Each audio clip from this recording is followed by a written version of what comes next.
How many follow-up after cervical cancer treatment is and it is for a lifetime?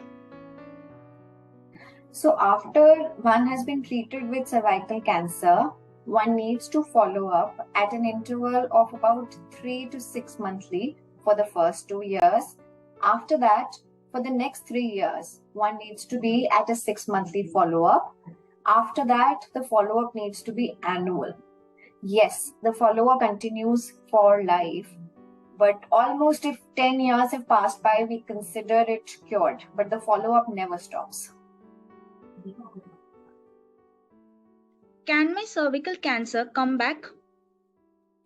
So there are chances of cancer coming back, any kind of cancer coming back for that matter, and cervical cancer can also come back. The various probability of cervical cancer coming back depends upon a lot of factors, which could be disease related, as in what stage you have been diagnosed at, then what kind of tumor it is, how there are certain other tumor characteristics that are there which favor sometimes a recurrence. So yes, cervical cancer can come back, but the probability and the possibility and the disease-free survival that one has depends upon what stage one has been diagnosed with. So say if somebody had stage 1 cancer, then there is a 90% chance that the cancer will not come back. Whereas if somebody has stage 4 cancer, then there is a 70% possibility that the cancer is going to come back. Am I more likely to get other cancers? If you have cervical cancer, then your chances of having other cancers are not increased as such. It is primarily caused by human papilloma virus, which typically causes cervical cancer, or rarely it causes throat cancer, the papillomas in the throat region.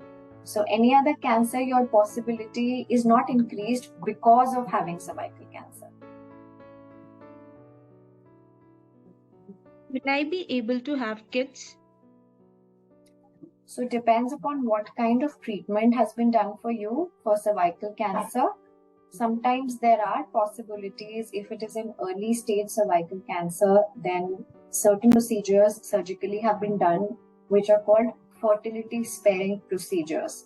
So yes, in those cases, it is possible to get pregnant even if you have had cervical cancer.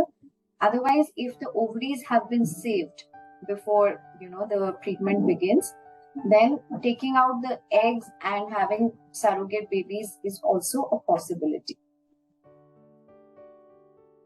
Can I pass cervical cancer on to my daughter?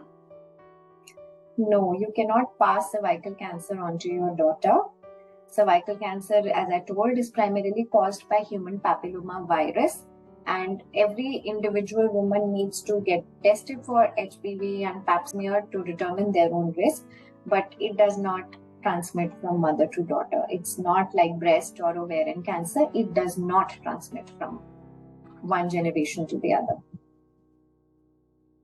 Will cervical cancer change my sex drive? So the cancer as such might not, but yes, the treatment of cancer can possibly do that, because mostly, it is either a surgical management or more commonly a radiation management is given. So after radiation management, definitely the sex drive does go down. After recovery, am I required to take a vaccine? After recovery, no, a vaccine is not required. Cervical cancer vaccine, the typical vaccine that is given is against the HPV virus that we were discussing, which is the main causative factor for cervical cancer. So it is given in the prevention phase.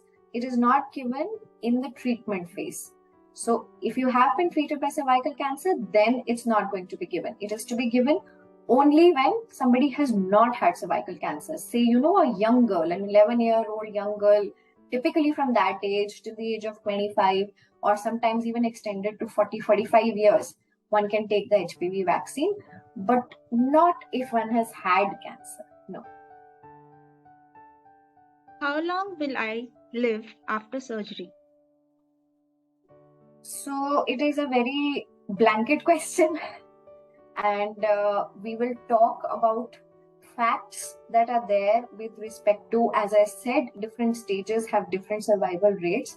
So you need to discuss with your oncologist as to what is your particular risk of recurrence, and your recurrence risk determines how long you're going to live, the disease-free survival and the overall survival. So if somebody has stage 1 and they've received good treatment, they will have just an average lifespan as any other person would. But if somebody has had stage 3 or stage 4, then definitely the chances of recurrence and then the disease progression are higher.